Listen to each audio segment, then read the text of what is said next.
Madame, mademoiselle, monsieur, bienvenue à Métro News. Voici les principaux titres qui seront développés aujourd'hui. Plus d'une quarantaine de dirigeants de partis politiques ont répondu favorablement à l'invitation du chef de l'État qui veut avancer sur le dossier du financement des partis politiques. Promulgation par le président de la République du texte de loi permettant aux entreprises d'instaurer le travail 24 heures sur 24 par tranche de 8 heures. Quelques dizaines de personnes ont pris part ce jeudi à la 4e journée de manifestation organisée par une branche de l'opposition. Le mouvement s'est déroulé sans incident majeur. Métro News vous est apporté par Haytrack, l'esprit bâtisseur, et Inoto SA, concessionnaire des véhicules Toyota. L'huile mobile, c'est qualité et performance qui fait partie de toute activité qu'on entreprend chaque jour dans la vie. Dans le développement de société, quel que soit le domaine ou évoluer, l'huile mobile toujours garantit bon fonctionnement moteur, tout appareil, à toute machine. L'IPAB jamais la guerre en route. Et il ses partenaires à 100%. L'huile mobile pour moteur, dirait plus longtemps. Chaque continent, chaque pays, chaque route est différente. Derrière chaque virage, une nouvelle aventure vous attend. Toutes les routes nécessitent une attention particulière. C'est pourquoi, achetez votre Toyota chez un distributeur officiel. Vous obtenez un véhicule fabriqué spécifiquement pour votre pays. Un service après-vente spécialisé. And genuine spare parts that will make your investment and vehicle perform to the maximum.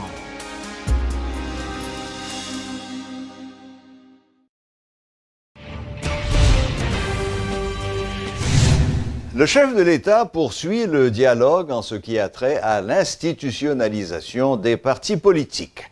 Plus d'une quarantaine de dirigeants de formations politiques ont répondu favorablement à son invitation à discuter du financement des partis politiques. Imler Rébu du Gré est convaincu de l'engagement du chef de l'État. Dans son intervention, le président Moïse a rassuré les responsables de formations politiques de sa volonté ferme de contribuer pleinement au renforcement institutionnel efficace de l'espace politique.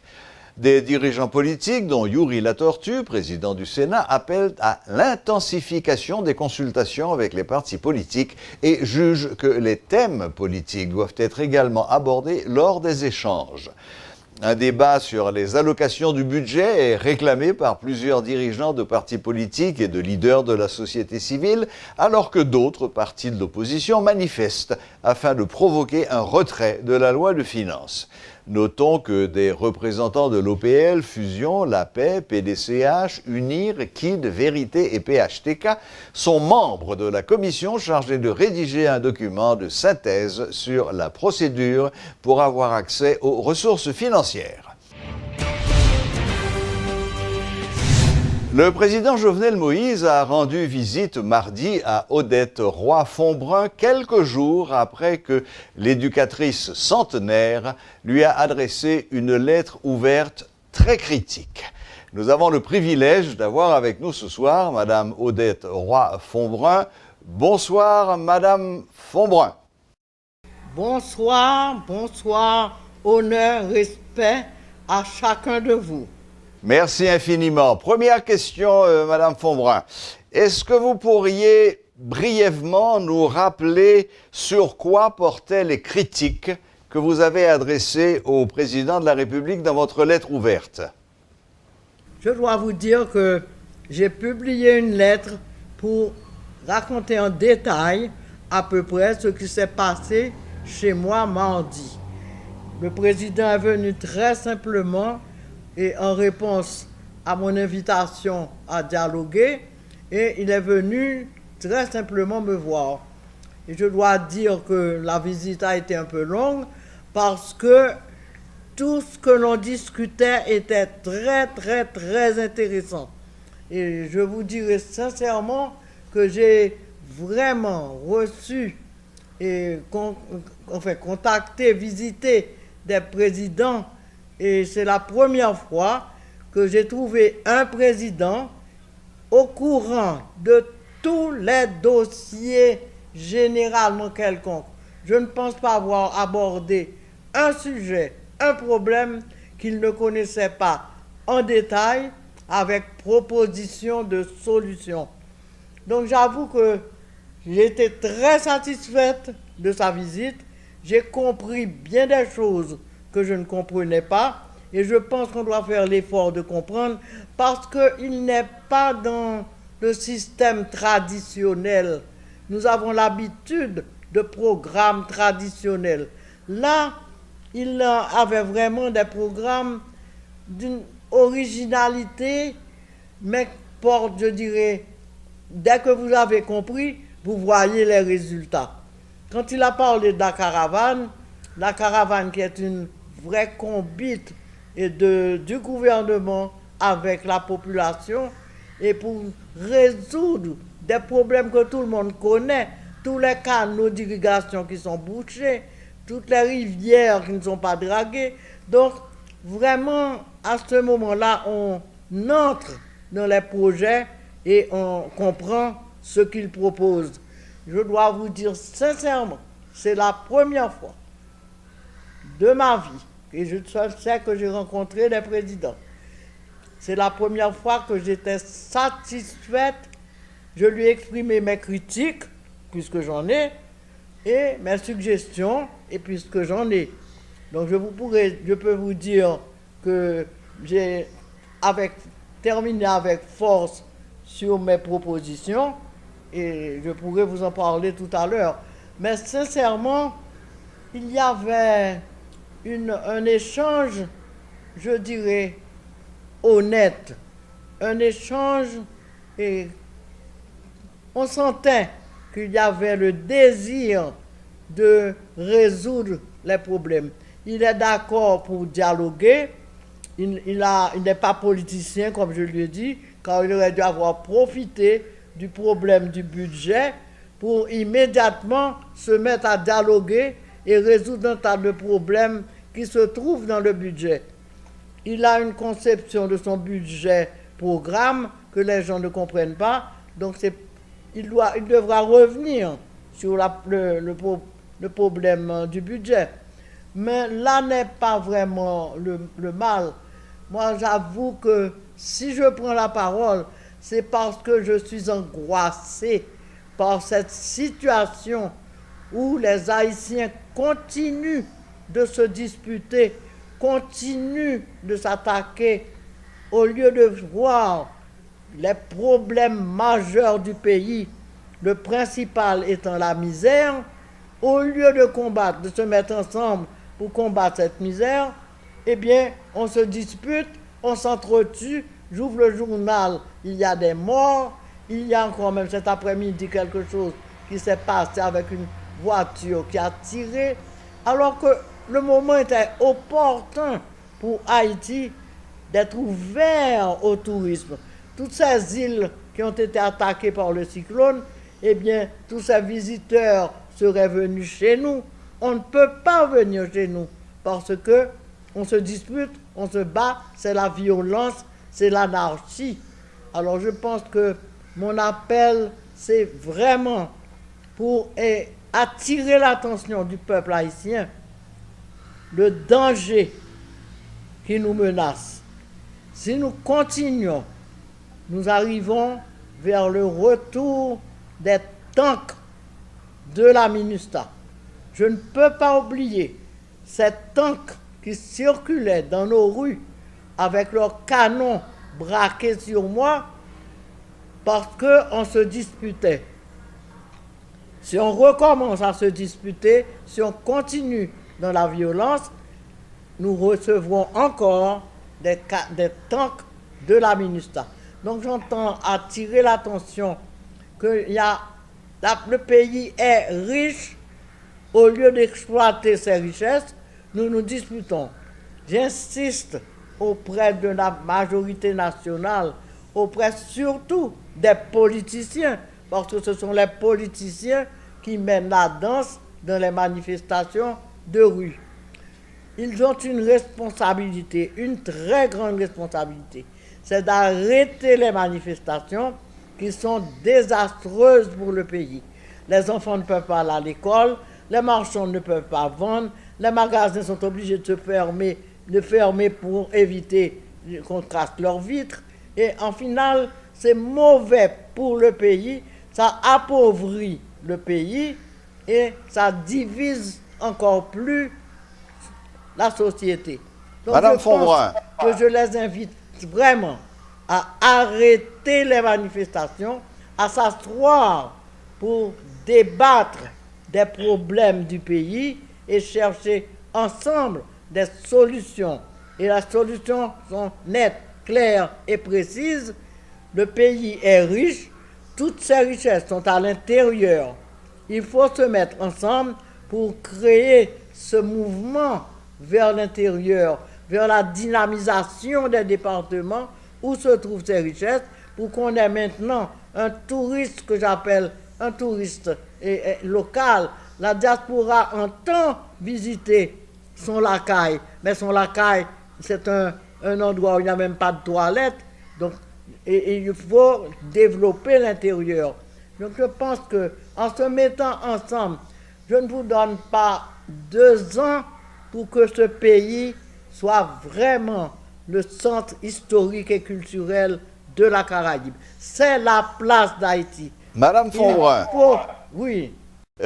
dites-moi, est-ce que après votre entretien avec le président de la République, vous êtes sinon plus optimiste, du moins moins pessimiste? Je suis moins pessimiste en ce qui concerne le gouvernement, mais en ce qui concerne les politiciens et les manifestations, je suis obligé de crier fort, attention, vous êtes en train d'enterrer le pays, vous êtes en train d'augmenter la misère. Au lieu de résoudre ce problème en nous mettant ensemble, on augmente la misère, n'a crasé, brisé, alors que ça n'a crasé, brisé, c'est pour nous voyer dollars, bail pour remplacer. Donc nous nous appauvrissons. Au lieu d'exploiter nos richesses, nous nous appauvrissons. Stoppez, arrêtez la division, arrêtez les manifestations, dialoguez, asseyez-vous. Nous sommes tous haïtiens concernés par le devenir de ce pays. Ce n'est pas en nous disputant, mais en nous mettant ensemble, en cherchant des solutions aux problèmes du pays. Les solutions sont là, existent, à condition qu'ensemble, on décide de faire des combines nationales pour arriver à exploiter ce que le pays offre de richesse. Donc j'insiste. Madame Fonbrun, je crois que tout le monde a entendu et apprécié votre appel au dialogue, à la paix, à la construction et à cesser de détruire. Malheureusement, le temps nous fait un peu défaut. Je vous remercie infiniment de nous avoir accordé un peu de votre temps cet après-midi. Encore merci pour vos propos très forts et bonne fin de soirée. Merci, merci. Au revoir. Au revoir. Une nouvelle manifestation de l'opposition politique s'est déroulée sans incident majeur ce jeudi. Les organisateurs n'ont pu rassembler que quelques dizaines de manifestants qui ont sillonné plusieurs quartiers de la capitale avant de mettre un terme au mouvement au Champ de Mars.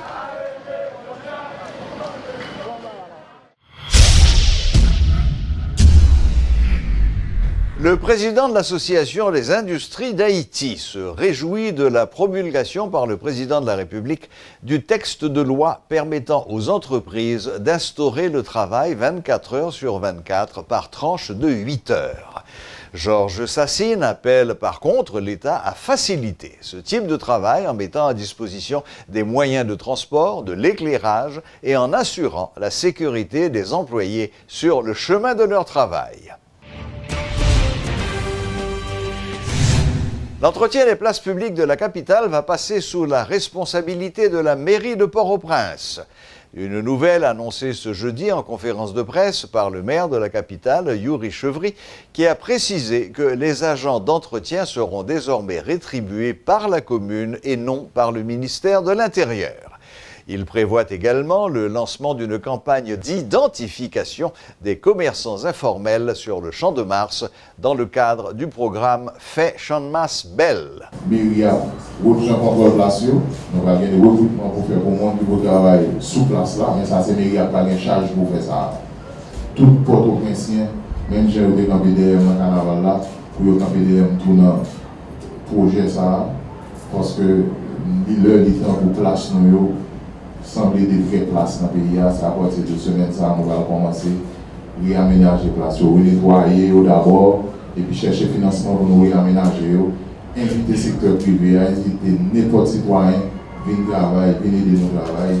Dimanche c'est pas un gros jour, et nous inviter l'État central là, mais tout le monde invité pour nous changer, ça nous vient comme place dans le pays. On a commencé ce champ de masse avec place champ de masse, et puis ensuite, au fur et à mesure, nous allons faire canapé vert. Bien sûr, avec les CASEC, les délégués, les ASEC, les invités, nous allons faire canapé vert. Ensuite, Fontamara, Delmarque, Place Belle, nous allons faire Saint-Anne, toute place, l'une derrière l'autre, l'une après l'autre. Champ de Mars, son point stratégique, c'est l'environnement palais national, c'est l'environnement, et nous voyons toute cité, l'État, c'est là, il y a des héros, c'est là, je pense que ce n'est pas tout le bagage qui a fait dans zone là. Son grand capital dans n'importe, c'est le capital Première République noire, avant Jean-Paul Samblé, Jean-Paul Haïti, avant Jean-Paul. Et quel que soit le monde qui va pour vendre ce champ de masse, on va l'obliger bon badge mairie qui pour autorisation, qui côté et comment pour vendre ce champ de masse. On monde pour vendre, pour faire quel que soit fait dans ce champ de masse là, il faut une autorisation de la mairie. Quel que soit le monde, ce n'est pas juste marchand de fritage seulement, quel que soit le monde. Marchand de crème, marchand et artisanal, tout le monde va avoir un badge qui dit que c'est marchand que mairie a autorisé dans ce champ de masse. Célébration ce mercredi de la Journée internationale de la fille. L'ONG Plan International a organisé mercredi une soirée de gala avec ses partenaires pour lancer un plaidoyer en faveur des adolescentes du pays. Suivez ce reportage de Jérémy Tillon et de Paul Léel.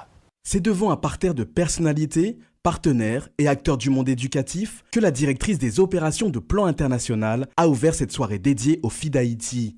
Marie-Thérèse Frédéric Jean-Pierre a dit souhaiter que cet événement participe à la sensibilisation de la population et des acteurs communautaires à la nécessité de participer à l'autonomisation des filles. Tenter de catégoriser une fille n'est pas la bonne marche à suivre, selon Madame Jean-Pierre, car chaque cas est unique.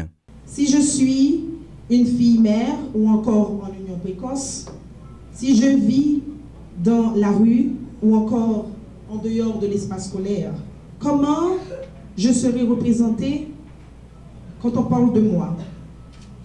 Va-t-on me parler en fonction de mon sexe, considérant que je fais partie du groupe le plus faible, celui-ci à ne pas détenir de pouvoir? Je suis maintenue au cœur de statu quo, me reléguant à l'arrière-plan. Conscient de ces situations qui prévalent, même si avec des nuances dans les sociétés, Plan International ne peut que se mettre avec ses partenaires, ses alliés stratégiques, et c'est ce que l'on essaie de faire en Haïti aujourd'hui pour créer justement ce momentum qui vise à donner du pouvoir aux filles qui peuvent parvenir à un apprentissage effectif, à une participation réelle aux décisions et la prise de pouvoir politique à l'âge adulte. Difficile de parler de filles sans prendre leur propre avis sur la question. Nous rencontrons 4 jeunes demoiselles dans les backstage. Âgées de 7 à 12 ans, elles ont déjà un avis bien tranché sur la question. À la question « Une fille a-t-elle les mêmes droits qu'un garçon ?», leur réponse est sans appel. Est-ce que les filles ont les mêmes droits que les garçons? Oui. On devrait les protéger. Et comment on devrait les protéger? En les aidant à améliorer la qualité de vie. Et lorsqu'on leur demande ce qu'il faudrait faire pour améliorer leur rapport avec les garçons, voici leur réaction. Avec les garçons, on s'entend beaucoup mieux parce que je vois que les filles et les garçons, ils sont pas vraiment trop amis. Travailler beaucoup plus ensemble et en amour. J'aimerais aussi qu'on puisse changer le pays, qu'on puisse vivre beaucoup plus bien. Depuis 2012, Plan International célèbre cette journée internationale des filles en Haïti en collaboration avec le ministère à la condition féminine. Peu à peu, l'idée d'autonomisation des adolescentes fait son chemin dans la société haïtienne, mais le changement radical ne semble pas pour demain, en raison du poids des traditions. 20 personnes handicapées sur 29 candidats ont réussi aux examens du baccalauréat. En guise de récompense, le chef de l'État a pris l'engagement de les accompagner dans leurs études universitaires. L'annonce en a été faite ce jeudi par le ministre de l'Éducation nationale. En conférence de presse conjointe avec le secrétaire d'État à l'intégration des personnes handicapées, Pierre-Josué Agénor-Cadet a fait savoir que cette action du président Jovenel Moïse vise à aider cette catégorie à se faire une place dans la société. Reportage chez la Louis-Joseph et Léel Paul. L'intégration des personnes handicapées dans la société haïtienne, une priorité pour l'administration Moïse Lafontaine. Et en prenant les devants, le président de la République a décidé de s'engager totalement en faveur de leur cause, c'est-à-dire en finançant les études universitaires des 20 bacheliers à mobilité réduite ayant réussi les examens officiels. C'est le ministre de l'Éducation nationale qui en a fait l'annonce. Pour Pierre-Josué Agénor-Cadet, cette action revêt un sens particulier. C'est un exemple pour ça que ce temps baccalauréat qui passe pour mettre plus courage sur eux, plus force sur eux, pour être capable d'apprendre mieux en dans l'université parce que depuis qu'on finit dans l'université, ils mettent connaître job à obtenir. Et si parmi ces 20 personnes handicapées, certaines d'entre elles voulaient effectuer leurs études universitaires à l'étranger? Sur ce point, aucune précision n'a été fournie, vu que le titulaire du MNFP n'a eu qu'à rapporter les propos du chef de l'État. Mais seule garantie, c'est que cette catégorie commence à se faire une place dans la société. Le secrétaire d'État à l'intégration des personnes handicapées, Gérald Auriol, s'en réjouit. Ça, c'est un bagage clé vraiment et dans toute lutte que nous avons menée pour l'intégration des handicapés. Parce que automatiquement que les handicapés a vraiment gain connaissance et meubler l'esprit li, gain en formation professionnelle ou universitaire, eh bien, il est capable de dégager dans la vie comme ça doit. De ce fait, le gouvernement a donné le ton en intégrant 2 femmes à mobilité réduite dans le système éducatif haïtien. Carole Célestin a été nommée et installée au poste de technicienne senior 1 à la direction de la formation et du perfectionnement. Et Kerlange Polema, au même titre, à la direction des affaires administratives. La boxe s'invite au Caribé Convention Center le jeudi 26 octobre à l'occasion de la 3e édition du Gala des champions. À l'affiche, côté haïtien, les champions Wilkie Canfort, Mélissa Saint-Ville et le numéro 2 mondial WBA poids léger Evans Pierre. En prélude à ce gala, le promoteur de cette initiative, Jacques Deschamps-Fils, invite le grand public à venir rehausser l'éclat de cette soirée en vue de promouvoir la boxe. Donc tout d'abord, le 26 octobre, au Caribé, nous avons 3 de champions. Evans, Wilkie Canfort et Dame Kevin Chouchou, Caribéa, Mélissa Saint-Ville. Et nous avons gagné un combat pour l'autre championnat fait des Caribés, des Mimouches. Ça, c'est un match qui prend une grande première en Haïti. Pour qui ça? Parce que pour la première fois, 2 boxeurs classés parmi les 10 meilleurs mondiaux de la catégorie prennent Goumet Yunaklot. Donc ce sera un combat entre un Panaméen, Gilberto Pedrosa, et le Mexicain Saúl Juárez. Le clou de la soirée sera bien sûr le championnat WBA. Fédé latine des poids légers entre Evans Pierre, qui a mis titre en jeu pour la 4e fois.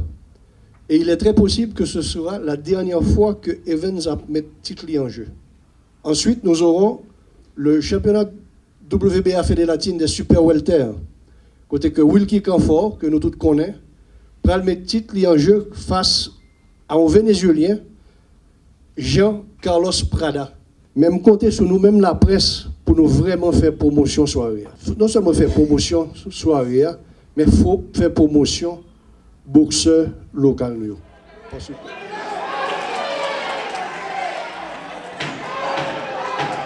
Voilà, la boucle est bouclée. Merci de votre fidélité et à la prochaine, même heure, même chaîne.